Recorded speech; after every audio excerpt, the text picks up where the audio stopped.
Laksamana Gridaya, selamat datang di Faculty Talks bersama Fakultas Kedokteran Hewan. Perkenalkan, nama saya Aramadea Latifawai Putri, biasa dipanggil Dea, dari IPB 56, dan di Faculty Talks kali ini kita akan mengenal lebih dalam mengenai FKH IPB. Mulai dari sejarah singkat, gambaran departemen hingga potensi fakultas yang ada sesuai bidangnya. Nah, saat ini saya sedang berada di Rumah Sakit Hewan IPB bersama kakak-kakak yang keren banget nih dari FKH. Silahkan Kak Joan dan Kak Prakoso langsung memperkenalkan dirinya kepada teman-teman Laksamana Gridaya. Oke, mungkin aku dulu kali ya Kak. Perkenalkan semuanya, saya Joan Elvianti dari FKH IPB Angkatan 54. Oke, halo Kak Joan. Halo. Oke, selanjutnya perkenalkan, nama saya Prakoso Muslim dari FKH IPB Angkatan 51. Cuman akrab disapanya Gembul. Oh ya, halo Kak Gembul. Halo. Oke, berarti saya muda banget ini ya.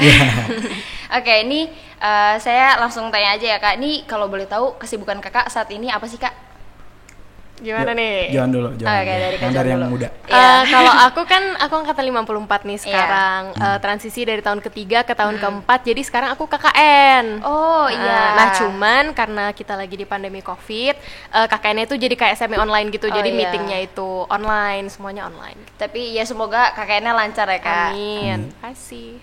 Kalau Kak Gembul gimana Kak? Oke, sekarang karena saya lagi di fase PPDH ya, program profesi dokter hewan. Di sini istilahnya koas ya. Jadi saya habis pulang dari koas, pas banget waktu itu dari pandemi. Saya lagi menyelesaikan laporan-laporan koas yang nantinya untuk menyelesaikan studi saya. Dan juga lagi sibuk di IPB Peduli Kucing. Oh, apa tuh Kak IPB Peduli Kucing? Salah satu komunitas yang ada di PB buat teman-teman di sini pada tahu ya. Di mana buat warga Sivitas IPB gitu untuk yang pada peduli pada kucing-kucing gitu. Salah satu acaranya juga kita selain stray feeding kita melakukan sterilisasi pada kucing-kucing di PB. Berarti di masa pandemi ini kakak-kakak tetap produktif semuanya ya. Jadi harus ditiru tuh, tetap produktif, nggak boleh tiduran doang di rumah. Nah, ini saya sekarang akan menanyakan pertanyaan yang klise buat yang biasa ditanyakan sama mahasiswa baru nih Kak. Alasan kakak pilih IPB dan kenapa FKH? Gitu. Ya. Aku dulu kali ya. Ya, boleh Kak Joan. Kalau aku sih simple banget ya. Aku dari SMA emang mau jadi dokter hewan. Kebetulan mama papa aku itu dokter, tapi dokter manusia. Nah, aku gak tahu kenapa ya, kan biasanya kan kalau anak kan ngikutin jejak orang tua gitu. Kalau aku emang pengen dokter, tapi malah emang gak mau gitu jadi dokter manusia. Tapi aku emang pengen jadi dokter hewan. Dan kenapa IPB? Karena ya emang IPB terkenal kan sebagai kayak FK-nya tuh pertama dan tertua dan terbaik gitu. Jadi ya udah simple FK IPB. Oke, berarti emang udah niat banget dari SMA ya. Oke. Kalau Kak Gembul gimana Kak? Oke, untuk alasan saya masuk IPB memang mungkin sedikit mirip ya sama si Johan. Mungkin memang dari dulunya memang pengen jadi dokter hewan karena memang kebutuhan di daerah saya itu memang sangat dikit banget dokter hewan. Jadi kayak menurut saya keren nih kayaknya jadi dokter hewan gitu. Oke, berarti sekarang udah merasa keren belum Kak? Hampir. Oh iya, oke. Dikit lagi ya Dikit Kak. lagi. Tunggu kosnya selesai habis itu keren Kak. Oke. Nah, terus pertanyaan selanjutnya nih Kak. Kalau berdasarkan pengalaman Kakak nih sebagai mahasiswa FKH tuh sebenarnya gimana sih Kak? Mungkin dari matkulnya kayak dari semester pertama tuh apakah langsung ketemu sama hewan gitu atau gimana tuh Kak? Mungkin gini ya, kalau misalnya di FKH itu kan mirip kayak dokter manusia gitu. Jadi ada sarjananya dulu, terus baru koas. Nah, mungkin aku jelasin sedikit yang sarjananya karena aku kan masih di tahun keempat nih ya sekarang. Kalau di FKH itu kita nggak masuk langsung megang hewan. Jadi tentunya kita belajar teori dulu dan di tahun pertama dan kedua itu kita belum banyak megang hewan. Tapi lebih ke hewan mati gitu ya, karena kita belajarnya kan anatomi gitu. Nggak bisa gerak. Nggak bisa gerak. Kita belajar anatomi, ada anatomi ruminansia kecil, ada anatomi kuda. Terus juga kita, ya itu sih kebanyakan belajar teorinya dulu. Nanti di tahun ketiga keempat kita mulai pelan-pelan belajar. Oh jadi nggak langsung nggak langsung. Belajar luarnya dulu juga, gimana fisiknya gitu. Nah terus nanti baru kita belajar bedah gitu, yang lain-lain. Oke. Nah terus kalau untuk yang jangka waktu kuliahnya nih Kak, kan emang setahu saya FKH sama fakultas lain tuh jangka waktunya agak beda ya jangka waktu kuliahnya karena ada koas itu. Nah itu gimana sih Kak? Maksudnya apakah langsung lulus tuh harus sampai bener-bener lulusnya tuh berapa tahun gitu Kak? Oke, mungkin aku yang jelasin ya. Iya. Mungkin kalau untuk di FK sendiri sebenarnya sama jenjangnya itu jenjang sarjana. Strata satunya itu 4 tahun. Nah, gitu. Kayak saya alhamdulillah udah menyelesaikan studi Oh, iya, sarjana gitu kan. Jadi saya gelarnya udah nambah nih di belakang. Oke. SKH gitu, sarjana udah. kedokteran hewan. Iya. Alhamdulillah gitu. Nah, selanjutnya yang sedikit unik dari FKH itu kita sama kayak kedokteran umum, kayak kedokteran lainnya. Kalau kedokteran umum itu namanya esket, kita kan SKH. Nah, kita ada yang namanya koas. Nah, kalau kita sebutnya PPDH, program profesi dokter hewan Oke. gitu. Nah, itu jenjangnya kurang lebih 18 bulan ditempuh untuk mendapatkan gelar DRH. Jadi nanti gelarnya berubah dari SKH jadi DRH. Oke, gitu. berarti baru disumpahnya nanti setelah koasnya itu. Gitu. Namun ketika kamu udah SKH, kita di jenjang SKH kita udah bisa berkarir sebenarnya. Namun kita ada beberapa tanggung jawab ataupun wewenang dari dokter hewan itu tidak bisa diambil, bisa dipegang. Oh iya, oke. Nah, untuk FKH sendiri nih Kak, awalnya FKH ada di IPB tuh gimana sih Kak? Sejarah singkatnya mungkin gitu. Mungkin ini ngomongin sejarah, ini saya yang paling tua ya. Oh iya, oke Kak. Boleh. Oke, yang saya tahu untuk sejarah singkat dari Fakultas Kedokteran Hewan ini, sebelumnya Fakultas Kedokteran Hewan ini itu sebelum ada di IPB itu adanya di Universitas Indonesia, Oh, di oke. UI gitu, dibangun oleh Belanda. Kalau mungkin teman-teman di sini tahu penyair terkenal yaitu Bapak Taufik Ismail, Iya. beliau adalah lulusan dari Kedokteran Hewan di UI sebelumnya. Oh. Fun fact. Oh iya, ini fakta baru nih. Saya Ya. juga baru tahu. Ya. Oke, jadi pertama kali itu kalau nggak salah tahun 1963 terbentuknya IPB ya Kak Johan ya. Ya, betul. Oke, jadi IPB itu terbentuk kalau nggak salah dari 5 fakultas ya Kak. Oke, salah satunya dari FKH IPB. Oke, berarti FKH termasuk 5 fakultas tertua di Iya IPB. benar, yang membentuk Oke. IPB. Nah, terus selanjutnya nih departemen Kak. Kayaknya saya taunya tuh kalau departemen di fakultas lain kan itu benar-benar kayak dibagi jurusan-jurusannya gitu Kak. Nah, kalau departemen di FKH ini seperti apa Kak? Kalau departemen di kita itu sebenarnya lebih untuk mengelompokkan sih. Jadi kalau misalnya di fakultas lain, iya benar seperti yang kamu bilang kan kayak kalau departemen ini ya belajarnya ini. Iya, ini. iya, iya. Sedangkan kalau kita itu departemen itu semua kita lalui di tiap tahap. Tapi Oh. bukan artinya kayak oh departemen ini di semester ini, departemen ini semester ini. Tapi enggak, Oke. departemen itu lebih untuk mengelompokkan mata kuliah yang emang harus kita lewatin semua. Oh ya, jadi bukan membagi jurusannya, cuma Bukan. mengelompokkan mata kuliahnya Iya, doang gitu ya. betul. Dan nanti tiga-tiganya tuh Dilalui semuanya. Nah, itu 3 departemen itu apa aja Kak? Kalau boleh tahu? Ada tiga, yaitu ada KRP itu klinik reproduksi dan patologi, ada IPHK ilmu penyakit hewan dan kesehatan masyarakat veteriner, dan terakhir ada AFF itu anatomi fisiologi dan farmakologi. Oke. Nah, terus selanjutnya ini saya ingin menanyakan tentang fakta unik lagi. Kan tadi selain yang Pak siapa tadi Pak Taufik Pak Ismail. Taufik Ismail Ya. itu, selain dari Pak Taufik Ismail itu ada fakta unik lain nggak tentang dari FKH nih Kak? Apa ya, salah satunya dulu Ya, nih ya ya. Kak ya. Ya, oke. Kalian tahu nggak vaksin flu burung? Ya. Ya, nah itu yang nge-create gitu ya Kak. Iya. Itu tuh dari dosen FKH IPB gitu. Penelitiannya dari di sini. Ya, penelitiannya Oke. di sini. Nih berarti mahasiswa FKH yang nonton berbanggalah kali Iya, ya. berbangga lah. Harus bangga. Terus ada lagi nggak Kak selain vaksin flu burung? Nggak jauh-jauh ya, kayak contohnya di sini kita di ruangan ini, ini adalah rumah sakit hewan. Ya. Sempat menjadi rumah sakit hewan terbesar se Asia Tenggara. Oke, Seperti wah itu. luar biasa Nah, banget ya. untuk sekarang masih terbesar di Indonesia ya Kak? Iya, masih terbesar Masih terbesar se-Indonesia. se-Indonesia. Oke, luar biasa banget ini Iya. ya ternyata. Terus selanjutnya ini terkait potensi fakultas nih Kak. Untuk kayak organisasi yang ada di FKH tuh ada apa aja sih Kak? Mungkin dari Himpro atau apa tuh Kak? Mungkin aku jelasin Ya. Himpro kali ya. Jadi di kita itu ada namanya Himpro. Himpro itu himpunan profesi.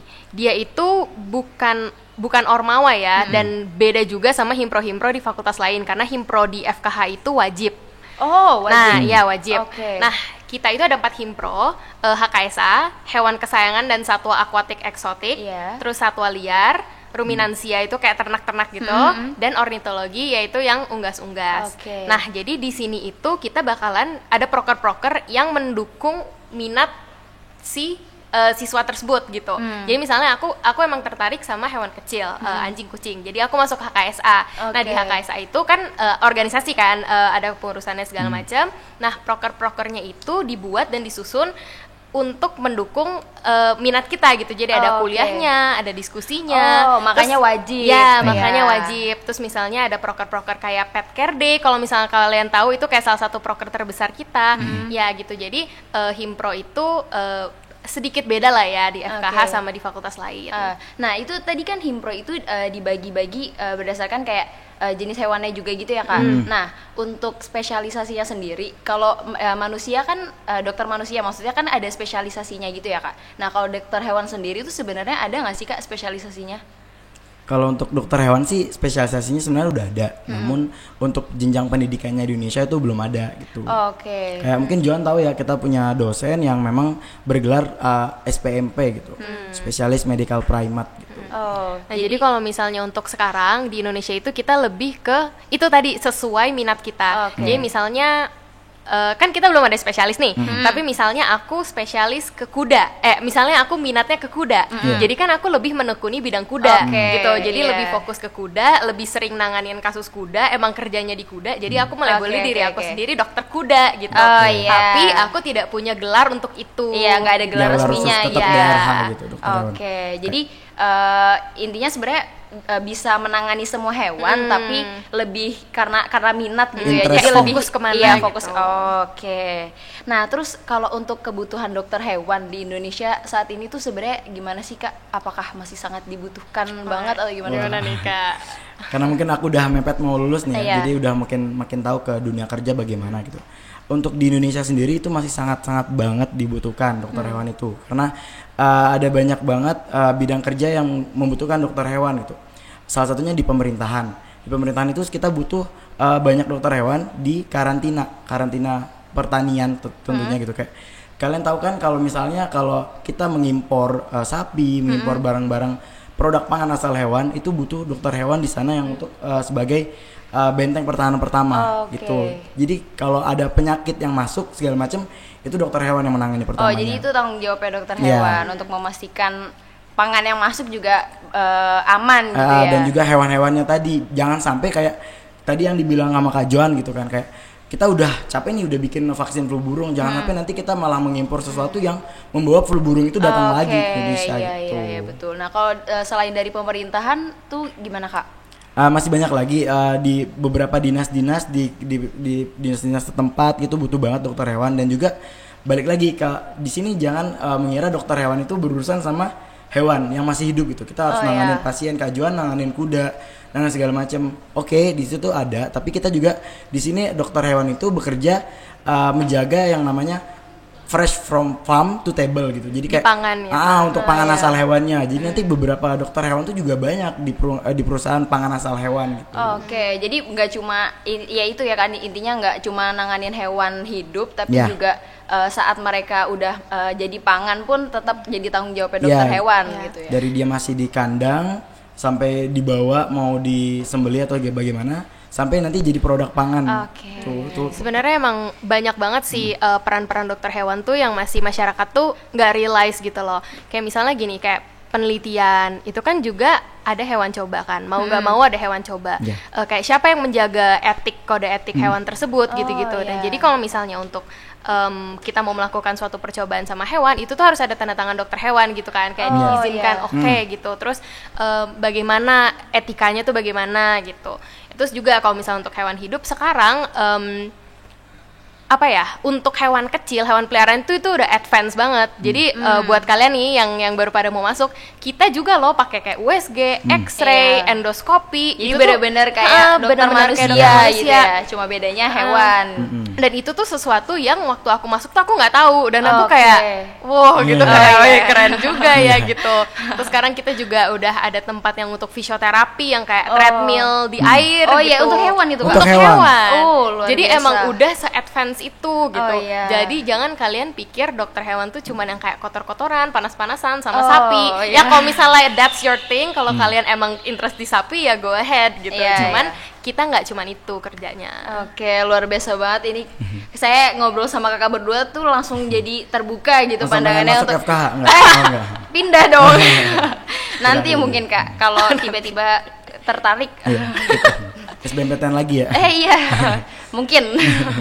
Nah ini pastinya teman-teman Laksamana Agridaya juga jadi makin terbuka lah pengetahuannya tentang Fakultas Kedokteran Hewan ya. Saya terima kasih banget sama Kak Joan dan Kak Gembul udah menyempatkan waktunya untuk berbagi bersama teman-teman Laksamana Agridaya. Terima kasih juga buat panitia yang udah mengupayakan semuanya hingga Faculty Talks ini bisa berjalan dengan lancar. Terus nggak lupa juga mau terima kasih sama teman-teman Laksamana Agridaya yang masih sampai akhir menonton videonya gitu. Nah ini sebelum kita tutup kayaknya nggak asik kalau nggak jargon nih Kak. Pasti FKB ya jargon kan? Oh iya boleh. Ada. Gimana tuh Kak jargonnya Kak? Oke, jadi nanti ketika aku yang mimpin ya. Oh iya, aku boleh, bikin Kak. jargonnya. Nanti ketika aku bilang Viva Veteriner, nanti Dea dan Joan bilang Viva Veteriner juga. Oke, Viva Veteriner. Ya, Viva Veteriner. Oke. Oke. Boleh Kak langsung. Kita coba ya. Iya. Kita coba. Oke, 1, 2, 3. Viva Veteriner. Viva Veteriner. Oke, terima kasih Kak. Thanks for inviting. Iya, sampai jumpa Laksamana Agridaya. Dadah.